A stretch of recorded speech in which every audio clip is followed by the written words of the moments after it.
नमस्ते दोस्तों। आज हम जिस किताब के बारे में बात करने जा रहे हैं वह आपके बटुए और आपकी सोच दोनों को बदलने वाली है। लेखक मॉर्गन हाउसल कहते हैं कि पैसा कमाना एक विज्ञान नहीं बल्कि एक कला है। जरा सोचिए, एक तरफ एक व्यक्ति है जिसने हार्वर्ड से पढ़ाई की, वॉल स्ट्रीट पर काम किया, लेकिन अंत में दिवालिया हो गया। दूसरी तरफ एक मामूली सफाई कर्मचारी है, रोनाल्ड रीड, जिसने अपनी पूरी जिंदगी सिर्फ सफाई की, लेकिन जब वह मरा तो उसके पास $80 लाख, लगभग 65 करोड़ रुपए की संपत्ति थी। यह कैसे संभव है?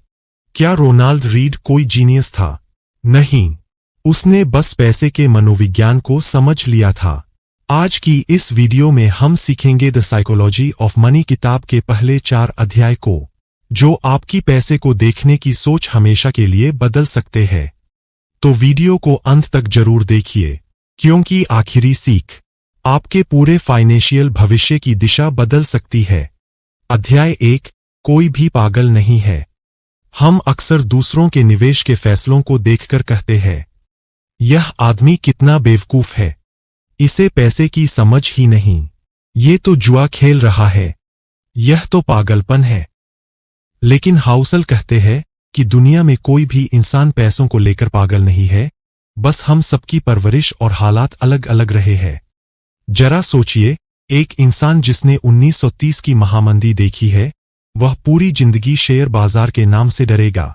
वहीं एक इंसान जिसने 1990 के दशक की आर्थिक तेजी देखी है, वह निवेश को बहुत आसान और सुरक्षित समझेगा।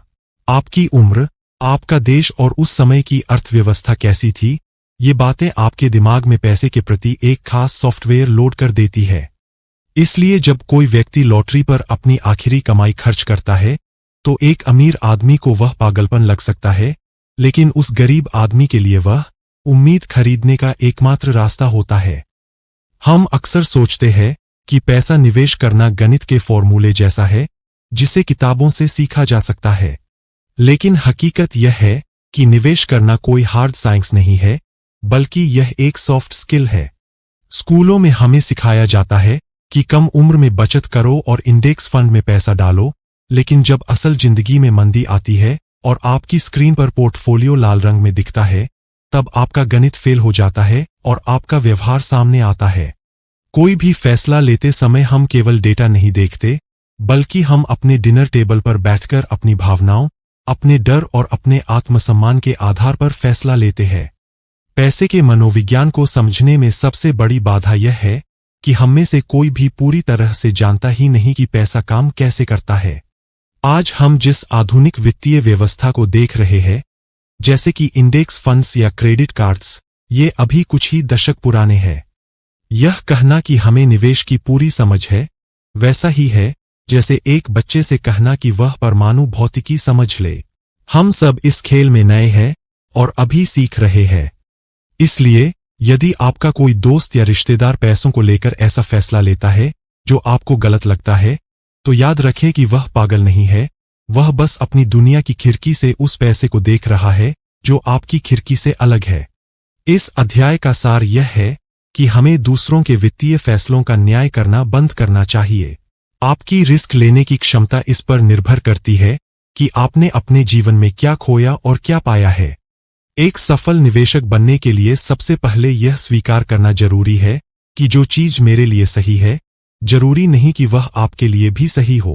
पैसा कमाना केवल ज्ञान की बात नहीं है, बल्कि यह इस बात पर निर्भर करता है कि आप अपनी भावनाओं और अपने अतीत के अनुभवों को कैसे मैनेज करते हैं। अगली बार जब आप निवेश करें, तो खुद से पूछें, क्या यह फैसला मैं गणित के लिए ले रहा हूं या अपनी मानसिक शांति के लिए? निवेश का कोई एक सही तरीका नहीं होता, बस वह तरीका होता है जो आपको रात को चैन की नींद दे सके। आपका फाइनेंशियल बिहेवियर आपके अनुभवों का रिजल्ट है, न कि आपकी समझदारी की कमी। अध्याय 2, भाग्य और जोखिम। मॉर्गन हाउसल कहते हैं कि भाग्य और जोखिम सगे भाइयों की तरह है। इसे समझने के लिए बिल गेट्स का उदाहरण सबसे अच्छा है। 1968 में जब दुनिया भर में लाखों छात्र थे, बिल गेट्स उस एक स्कूल में थे जहां कंप्यूटर मौजूद था। यह 1 करोड़ में से एक जैसा भाग्य था। लेकिन उनके एक दोस्त थे, केंट इवांस। वे बिल जितने ही होशियार थे और दोनों ने साथ मिलकर बड़ी कंपनी बनाने का सपना देखा था। लेकिन ग्रेजुएशन से पहले ही एक पर्वतारोहण दुर्घटना में केंट की मृत्यु हो गई। सांख्यिकीय रूप से पहाड़ पर चढ़ते समय जान गंवाने का जोखिम भी लाखों में एक था। यहां एक ही जैसे दो प्रतिभावान लड़के थे, एक को भाग्य ने दुनिया का सबसे अमीर आदमी बना दिया और दूसरे को जोखिम ने दुनिया से दूर कर दिया।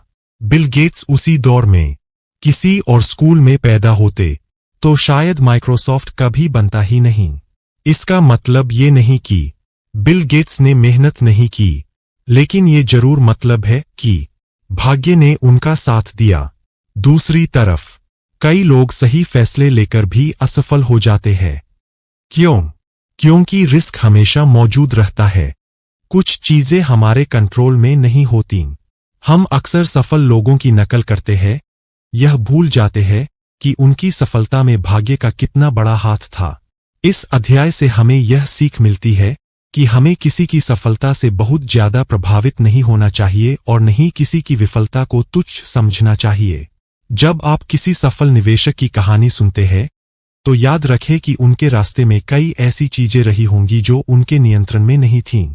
इसलिए लेखकों और अरबपतियों की बायोग्राफी पढ़ने के बजाय पैटर्न पर ध्यान दें। यह न देखें कि किसी ने एक खास शेयर कब खरीदा, बल्कि यह देखें कि वह मुश्किल समय में खुद पर नियंत्रण कैसे रखता है। जब आप पैटर्न पर ध्यान देते हैं तो आप भाग्य के प्रभाव को कम करके अपनी सफलता की संभावना बढ़ा देते हैं। निवेश की दुनिया में आपको विनम्र रहना होगा। जब चीजें बहुत अच्छी चल रही हों तो समझे कि शायद आप उतने बुद्धिमान नहीं हैं जितना आप सोच रहे हैं। हो सकता है कि भाग्य आपके साथ हो। और जब चीजें खराब हों तो यह न सोचे कि आप पूरी तरह गलत है। हो सकता है कि आपने सही रिस्क लिया था पर नतीजा आपके पक्ष में नहीं रहा। कई लोग सोचते हैं कि अगर हम पर्याप्त मान लेंगे तो हम मेहनत करना छोड़ देंगे, लेकिन ऐसा नहीं है। पर्याप्त होने का मतलब यह पहचानना है कि कब आपकी इच्छाएं लालच में बदल रही है। जब आप अपनी जरूरतों और अपनी इच्छाओं के बीच की लकीर को पहचान लेते हैं तो आप पैसों के गुलाम नहीं बल्कि उसके मालिक बन जाते हैं। इस अध्याय की सबसे बड़ी सीख यही है कि सबसे मुश्किल वित्तीय कौशल है गोलपोस्ट को हिलने से रोकना। अगर आपकी सफलता के साथ आपकी जरूरतें भी बढ़ती रहेंगी तो आप कभी भी अमीर महसूस नहीं कर पाएंगे। अध्याय 4 कंपाउंडिंग का जादू।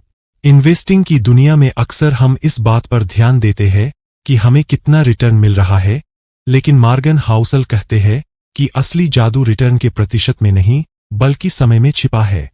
इसे समझने के लिए वॉरेन बफेट का उदाहरण सबसे सटीक है। बफेट की कुल संपत्ति का 90% से भी ज्यादा हिस्सा उनके 65वें जन्मदिन के बाद आया है।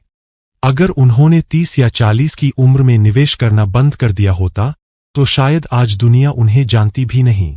कंपाउंडिंग का मतलब है आपके पैसे पर मिलने वाले ब्याज पर भी ब्याज मिलना।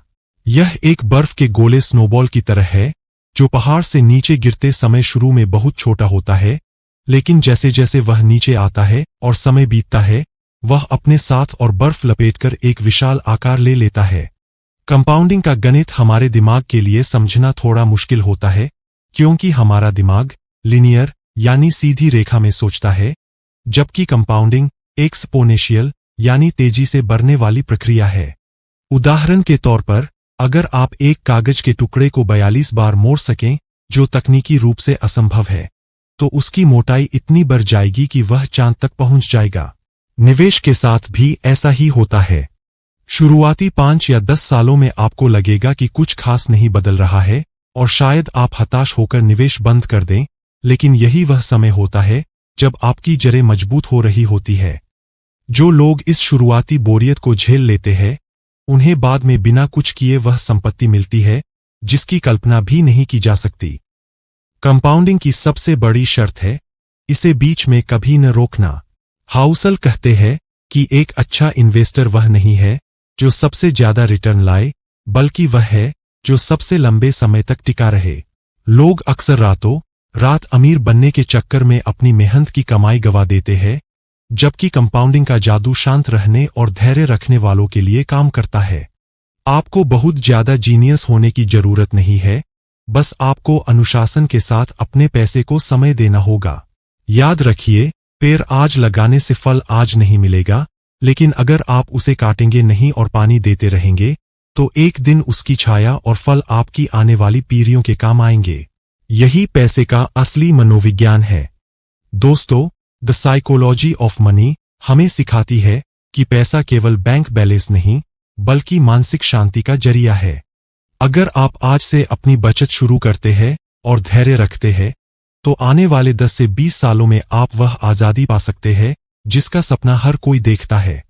तो दोस्तों, आज हमने सीखा कि पैसे के मामले में कोई पागल नहीं होता। सफलता सिर्फ मेहनत नहीं, भाग्य और जोखिम का भी खेल है। और चाहिए वाली सोच कैसे सब कुछ तबाह कर देती है, और कंपाउंडिंग कैसे चुपचाप अमीर बनाती है। अगले वीडियो में हम जानेंगे कि अमीर होना और अमीर बने रहना, इन दोनों के बीच जमीन आसमान का फर्क क्यों है, और क्यों बहुत से लोग पैसा तो कमा लेते हैं लेकिन उसे संभाल नहीं पाते।